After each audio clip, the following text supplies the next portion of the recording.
We are going to be doing a roundtable discussion on domestic violence, changing theory and changing practice, and it is chapter 20 in our ethics book. I'm Missy Richard, this is Brooke Donald, and Liz Cagle. Hello. The first thing we're going to talk about is personal and social barriers. For me, I feel like socially, a lot of people feel a social barrier is that they don't want to be a victim when they're going anywhere, or I think that's a barrier for why people don't come out and say in our screening questions, yes, I am a victim, or they kind of make jokes about it, like they do the ha ha ha, no, yes, he beats me, making a joke about it. But then I also think personally, they do actually feel like it's their fault after a short period of time or a long period of time of being in an abusive relationship. They may honestly think, oh, I am big, you know, I didn't cook this the right way, I didn't do this, so they may eventually feel like they deserved the emotional or physical or even sexual abuse, also the financial aspect. What do y'all think? I agree with that. I feel like that they feel embarrassed or ashamed, but they're also, the people who are doing the abusing are so manipulative that they have Brainwashed a little bit. brainwashed the victim into feeling like they've done something wrong and that something is their fault, when in actuality it's not. I also think sometimes the abuser seeks out people who are softer in who they are and kind of more reserved and more of an introvert, because I feel like they do think they could power them. Like they prey on people. Yes. Yeah. Like they would be more of an easier, I know they're not like looking for a victim, but I feel like they would find that person might be more, instead of someone who's outgoing, outspoken, well, she'll be more submissive, even if it's subconsciously. So I think they're already starting out, sometimes these people are already introverted and just already a little bit meek, and then once this happens, it just makes them go in their shell more. Yes, very true. And it is an issue because, you know, how are you supposed to go forward if somebody does tell you, you know, yes, I am abused. What, you know, we have our policies and everything, but as healthcare providers, we really aren't trained that well to delve into the psychological, you know, the psychological workings of something like that, because as medical providers, we want to, this is the problem, we're going to fix it. This is a problem, rapid treatment, let's fix it. So something where we won't really see immediate outcomes when we put our work towards it, that can be something that's a little bit, what's the word called?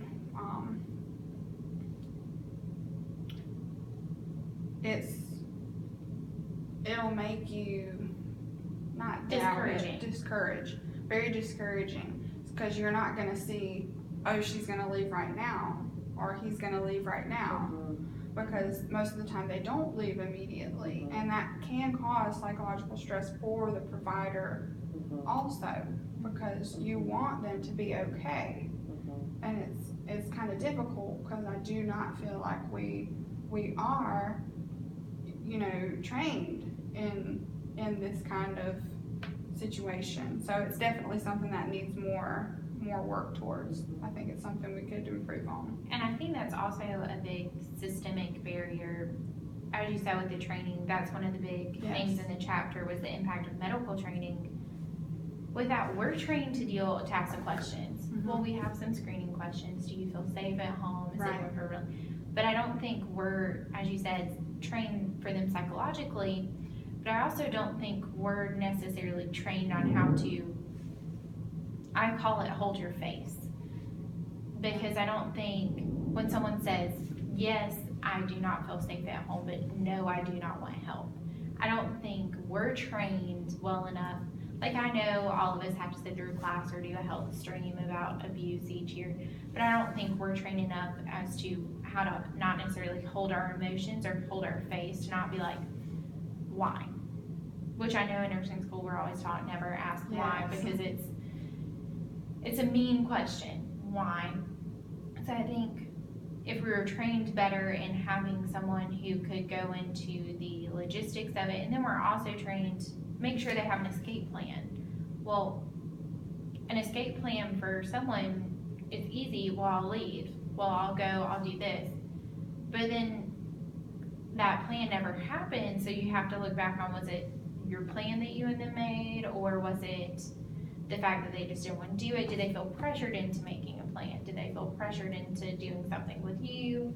Or the fact that they said yes to those questions, I know to me as a nurse, makes me think they want help, but they just don't want to make that last step. Right. Like, they're slowly getting okay with talking to people about it. So I know even at St. Francis, we have those little safe harbor little things, and I kid you not, every time they get put up, within probably 3 hours, all the little tabs are gone, I believe it. because it's such a large thing. Mhm. It really is. Well, and back to the plan, also, not everybody can immediately leave. You know, some women don't have jobs or don't have True. money saved up, True. Or they have or kids. or they have children, or, you know, whatever the case may be. So sometimes it takes a while to put the plan in place, to initiate the plan, and like you were saying, as healthcare workers, we want to see immediate results. And sometimes you're not going to see immediate results Yes. with Right. this. Right. So, And I was reading too in the book, it was saying that the providers, like, they'll somewhat distance themselves in order to, like, preserve their psychological, like, so they're not distressed and when they're thinking about the patient that doesn't want help, or that doesn't, you know, probably will not leave, things like that. And I could see that. I could see how you would want to kind of back up and say, okay, let's just, you know, go with the next step here. But also, as healthcare providers, I don't think we should be afraid on dealing with this, because it is a systemic social problem. And, you know, it's definitely something that, like I said before, needs work. So if we can maybe try to make it less socially acceptable and make people, like, speak up more, we might get better results and the rates might go down. But I think it also starts with, it's gonna take a long time for that to happen, Very because you long have to time. retrain, not necessarily retrain, but I know some people's cultures are acceptable of it, but Right. a man could be okay with, well, I beat my wife, but I'll be darned if someone's gonna hit my daughter. Yeah. And so that's a big issue of, why is it okay for you to do it to mom, but it's not okay for daughter? Yeah. And so I think it's gonna have to be like a 50-year thing, because you're gonna have to do parents, then their children, when they get old enough to be in intimate relationships, and then the start of their children, to see any big trends. And that is a very interesting point you brought up when you said their children, because usually the children will see it in the home as a child and then think that that's okay. And seek out that type of relationship. Right. And something you were saying earlier about seeking out that type of relationship. Exactly. I could definitely they see think that. it's normal, They think or that's okay. that's okay for a relationship. Or that's what they're used to. Like, they say you always, as a Southern thing we make a joke about, a woman will always marry someone who has similar characteristics to their dad, and a boy will do the same with his wife. Yes. And if you want to see how they're going to be when they get older, look at how the dad treats the mom, because that's what the son's going to mimic, Right. because that's what their little building blocks have been formed to. Exactly. But I also think, again, when you said when healthcare providers distance themselves, Yes. that's our way of professional socialization with it is, we're not good at it. Right. Again, we want those immediate results, so when we're forced in that situation, it puts us in between like a rock, a hard place, and then a boulder over us, because we want the best way out, the most immediate. And then when it doesn't happen, I don't want to say that we're traumatized, but it changes how we treat the next person that's in that situation. Right. Because like the first time you're like, okay, let's make a plan, let me call the police, let's do all this, let's get you help. Well, when that doesn't happen, then the next time you're kind of like, okay, what do you True. want to do? Because I've done this once with someone in the same exact similar situation, and then that went nowhere, and then they came back again. And so now you're with someone new, and you're taking on those burdens or disheartened feelings and not relaying them, but carrying that baggage with you when you go on to the next person. Right. So you're reluctant to reach out. Yes. You do the bare minimum. You do the screening questions. Oh, patient doesn't want police called. Okay, let me click that button and move on. Which I think, unfortunately, has made the problem worse. Because, as I said, I feel if someone says yes, they may not want the police called, but they're wanting to talk to someone about it. They're opening up, which is the first stage that we want to do. And I think that's even bold just for them to open up just a little bit.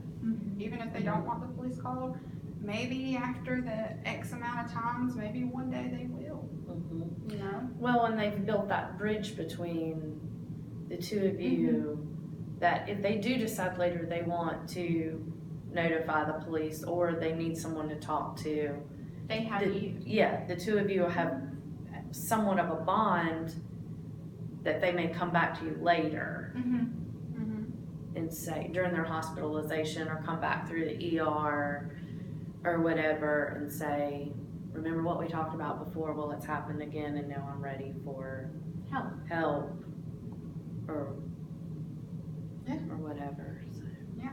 But then another big thing that the book talked about was the limitation of mental health assistance, because these people, they are the same, they're very similar. They're going to have post-traumatic stress from it, but they're also going to be mentally mashed potatoes, because they're going to feel like they've been in this for so long. Either they'll go through all the stages of grief for their relationship, or they'll completely sink in, or they'll get mad.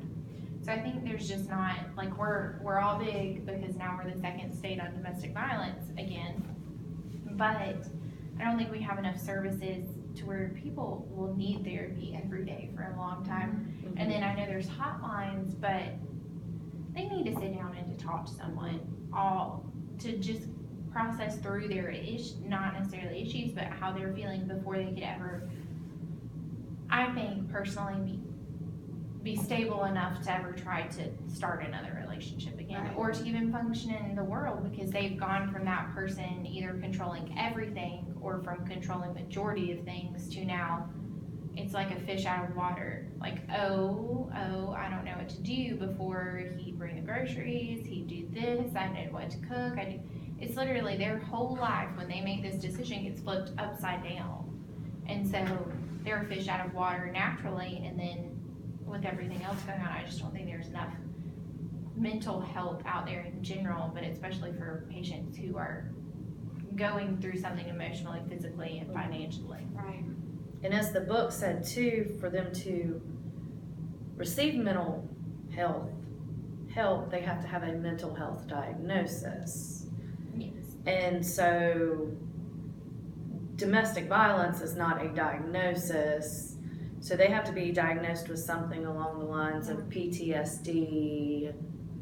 And not even anxiety. It has to be like severe depression or PTSD. And I know they have like counseling per se, like where all of us sit in a, similar to an AA meeting where we all sit there and we all talk in a table, but I don't think that helps, because some people are afraid to talk about their story. Right. Or to say how long it's been going on, because that re-traumatizes them. Because they're finally out of it, and then when they start to think about it, it's kind of like when someone dies, oh, well, they weren't as bad as they were. So they can be re-traumatized, but then make their relationship into something it was not. Oh, well, he only yelled at me because food was cold. Well, he did work all day. So this also puts them back into reverting back to going back to that situation. Yes. Because if they're sitting there talking about it with someone who sits there and either confirms or tries to give advice as a therapist would. I think it would help better than having people who were in the same situation